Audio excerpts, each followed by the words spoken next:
Getting familiar with your bike. Just have a friend that is a little bit more knowledgeable that can guide you. What up? What's up guys, your boy Connor. We're back in the garage. We feel like we've been doing a lot of videos involving the involving the lowrider, upgrades and things that we can do to it. We just did the video on the Pelican bags, the frame sissy bar. That was received very well.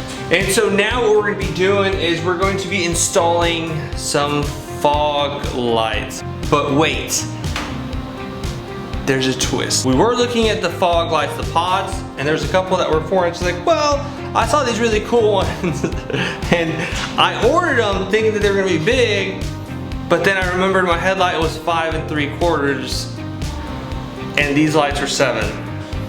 So then I got real curious, and then we mocked it up on Photoshop, and it looked kind of weird, but we got them in. We did an unboxing. Right out the gate, we were excited. We wanted to mock them up and see if they worked, first of all, and how they looked on the bike, to decide if we wanted to return them. That was interesting. So, we got them. Pow! Dude, these are gigantic. It's like almost the size of my face. They are 7 inches. These are pretty much for your KC lights, your off-road bar, just kind of like a light bar. A lot of people put them on their Tacomas or Tundras or Frontiers. Many options, and we're gonna put them on our bike. Let's get on to the gear. Gonna get my back, gonna hold her breath, gonna do.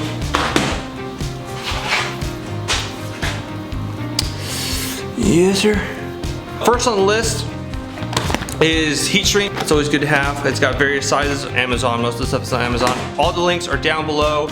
Now, the kit that we ordered came with its own switch. It's the Nightlight Off-Road LED light bar wiring harness, and it's empty right next to everything over there. It came with everything. It even included this little trigger switch. It was cool. That's what we used last night to try it on.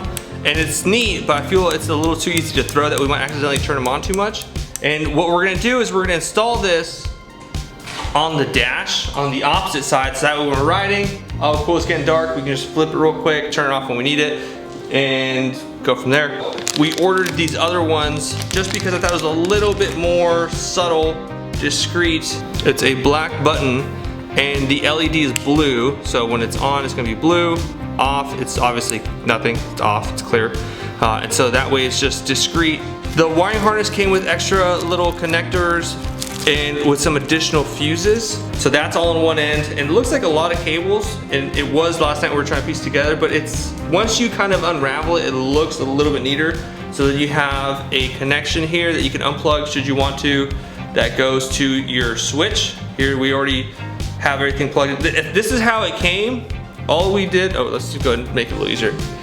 This is how it came straight out of the package. Everything was here, so what we did was remove these little plastic weatherproof sleeves. And so we just removed them, lowered them down, and then we took them off the previous connectors, off the old, the one that we saw earlier, the red switch, put these on there, and that was it. And this one had the 2 leads. Since we're running 2 lights, that was the easy part. But we're gonna do a quick little mock-up of how it's gonna lay out, and then show you. So this is very rough, bear with me. You have your terminals are gonna go to the battery. That's pretty much where it's gonna be underneath the seat. Then you have your relay, all this, and then with the part that's gonna be with the switch is gonna be up underneath the dash, where we're gonna drill a hole on the opposite side. And as for the bread and butter for the connections, this is gonna go underneath the tank along the frame, and it's gonna put the light here. It's gonna come out right along the bar. Probably just zip tie it or maybe just tape it. It's not too long of a connection, same on the other side. So here is the other light on the other side, where here is the connection for it. And just run it here, and then essentially right here. It's not too far, not too much wiring, hopefully. We're gonna try our best to document everything. So I'm really hoping that they're bright, game changer, and why not? Let's get it.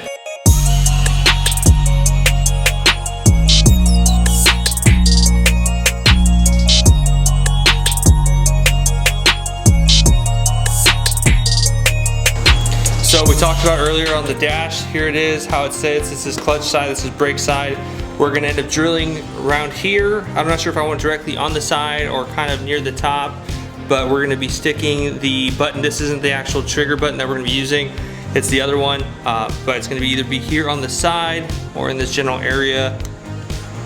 It'll probably have to be somewhere near here where there's less real estate, but it's definitely still doable. We could probably actually, it might be just best to center it somehow so that was out of the way of the cables, probably just up here somewhere. And then that's it. So what we've done is remove the dash, and we're gonna unplug our two-wheel audio system. So that way that is out of the way, and then we can remove the tank, get that in there, and we're gonna go ahead and just move the cables for the dash.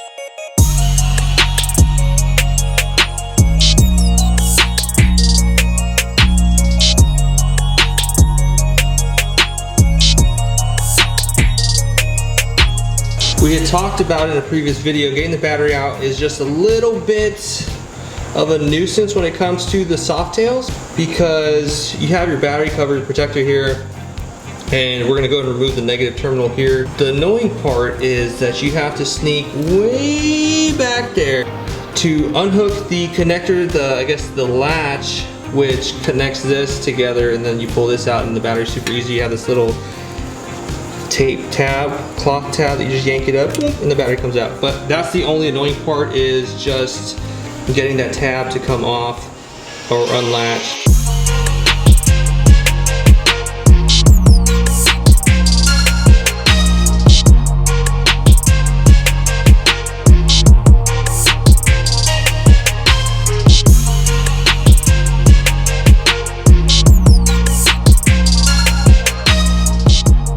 So we have our two leads that we connected, one for each side of the bike.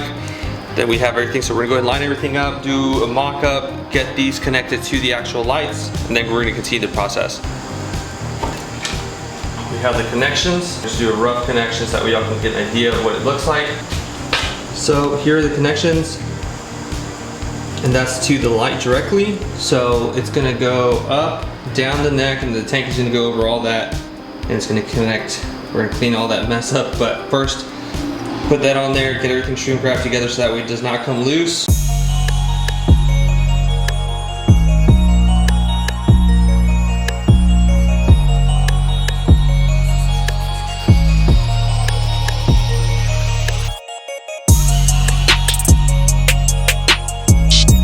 Currently we just did a rough connection to the battery where we have the screws in there. We definitely need to get rid of all this excessive wiring right here that we have. But we have the button connected. There's the switch. And then we have the lights set up. We're gonna do in black zip ties there. It's not the cleanest, but it works. So turn off the lights. Turn them on. They're both working on. And then the button lights up blue.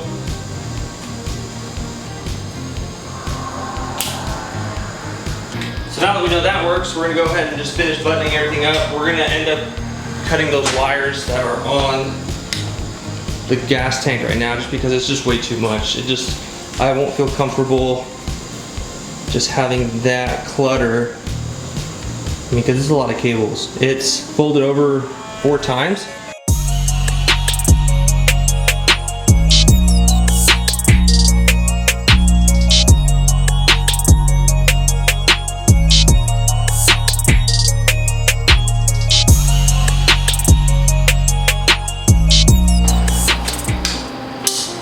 Oh, thank God, so that works.